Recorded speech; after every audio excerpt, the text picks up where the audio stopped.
a far-right former army captain, will be sworn in as Brazil's new president later on Tuesday.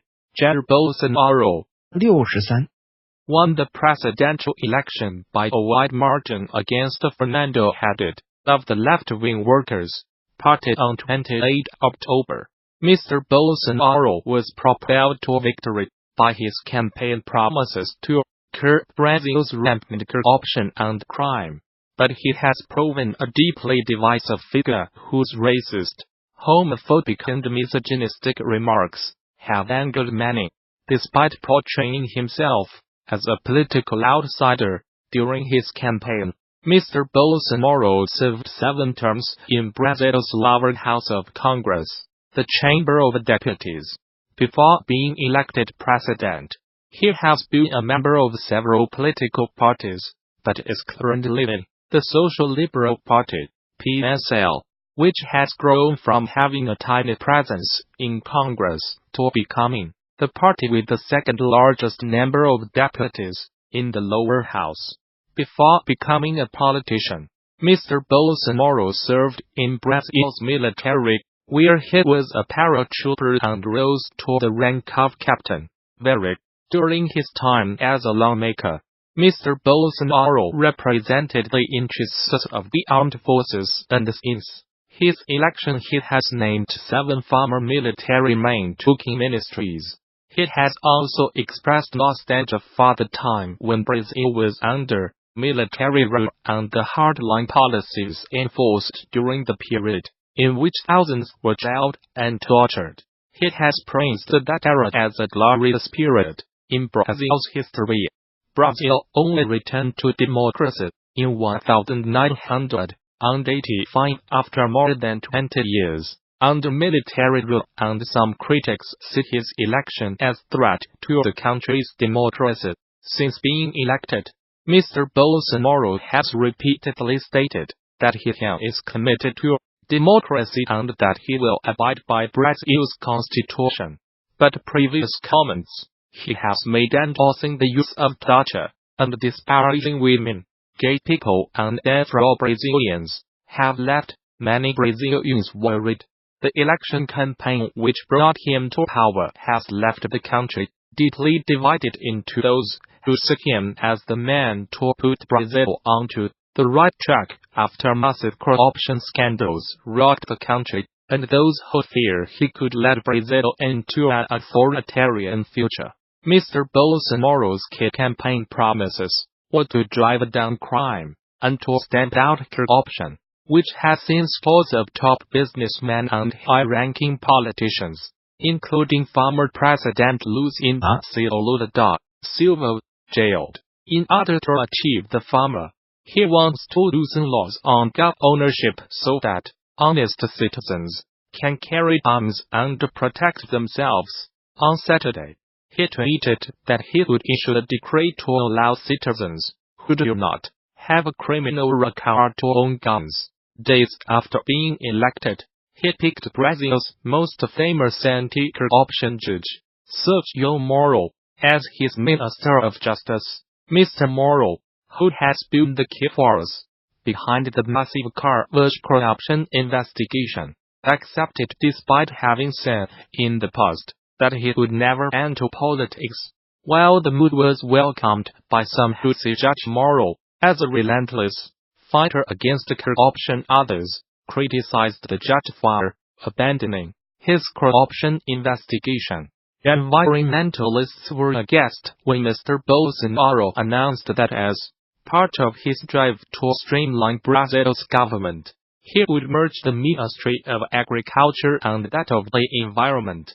Mr. Bolsonaro argued that such a move would cut down on the red tape farmers faced, but environmentalists feared that it would erode the protection of the Amazon rainforest. Days after his election and in the face of severe criticism by the ministers of the Environment and Agriculture, he backtracked on the issue. Just days before the second round of the election, he also revoked a pledge to quit the Paris Climate Accord, which sets targets for cutting greenhouse gases. The man he has named as his environment minister has since confirmed that Brazil will remain part of the Paris Agreement. Mr. Bolsonaro has been very clear about what he considers to be his international allies and those he views as foes. United States President Donald Trump is an example. To him, and Mr. Bolsonaro has promised to follow the United States-led and relocate Brazil's embassy in Israel from Tel Aviv to Jerusalem. Following a meeting with Mr. Bolsonaro on Friday, Israeli Prime Minister Benjamin Netanyahu said that it was only a matter of when, not if, Brazil would make the move. Mr. Bolsonaro has been scathing in his criticism of the left-wing governments of Cuba, Nicaragua and Venezuela and cancelled invitations to their leaders to his inauguration. He also accused Cuba of holding back some of the salaries paid to Cuban doctors working in Brazil, prompting Cuba to pull out their doctors in retaliation. But his harshest words have been for those, as he accuses of corruption within Brazil, speaking to his supporters ahead of the second round. He said he would purge the country of such criminal elements, and they would face either jail or leaving Brazil altogether.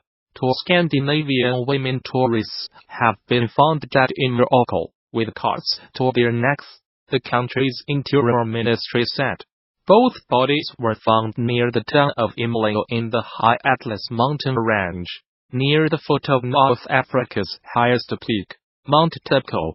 The women, from Denmark and Norway respectively, have not yet been named. A police investigation has been launched into their deaths, the Interior Ministry statement said. A popular tourist attraction has become the latest Chinese company to show solidarity with Huawei's chief finance officer, Meng Wanzhou, who was arrested in Canada on 1 December. Shannon Mountain Scenic Park, in eastern Hainan province said it would waive the $9.65 yuan ticket fee for anyone carrying a Huawei phone. Ms. Meng, who was given bail in Canada, faces extradition to the United States on charges of breaking Iran sanctions. Her case has upped tensions with China. Use Huawei phones. Shoot grand photos on the mountain. A notice on the Shannon Park's social media account said, "We wish friends around the world who support Huawei's success and bliss." The offer would last until 29 December. The South China Morning Post reported, but it was met with some criticism among China's social media users, who claimed it was discriminatory. Huawei phone owners are being offered other enticements too. They can get a 20% discount at a bar in Beijing. Seen in Beijing, bring a Huawei phone and get 20% off. Similar to this story we covered yesterday. https://QUXL19YPQLPIC. Twitter.com Sokolov. End of Twitter post by @LuOceanG. At least one firm has threatened to penalize anyone buying Apple products. A few days ago, Manpada Shenzhen-based LED and display manufacturer offered subsidies to any employees buying Huawei phones. It also pledged to fine anyone who bought an Apple iPhone. United States prosecutors allege Ms. Meng, 46, used a Huawei subsidiary called Skycom to evade sanctions on Iran between 2009 and 2014. They also allege she publicly misrepresented Skycom as being a separate company from Huawei, and that she deceived banks about the true relationship between the two companies.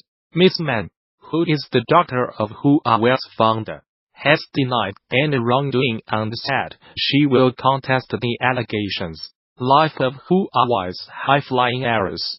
The United States has been investigating the Chinese telecoms giant, the world's second-largest smartphone maker, since 2016, believing that it used Skycom to bring United States manufacturing equipment and millions of dollars in transactions to Iran in violation of sanctions. Ms. Man's detention comes amid an increasingly acrimonious trade dispute between Washington and Beijing.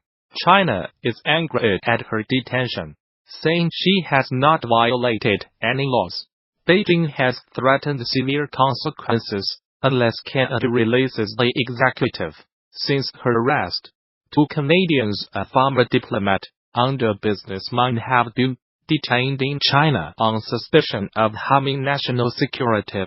United States President Donald Trump said last week that he might intervene in the United States Justice Department's case against Ms. Mann if it would serve national security interests. I'll help achieve a trade deal with China if I think it's good for what will be certainly the largest trade deal ever made, which is a very important thing. What's good for national security? I would certainly intervene if I thought it was necessary, he told Reuters news agency.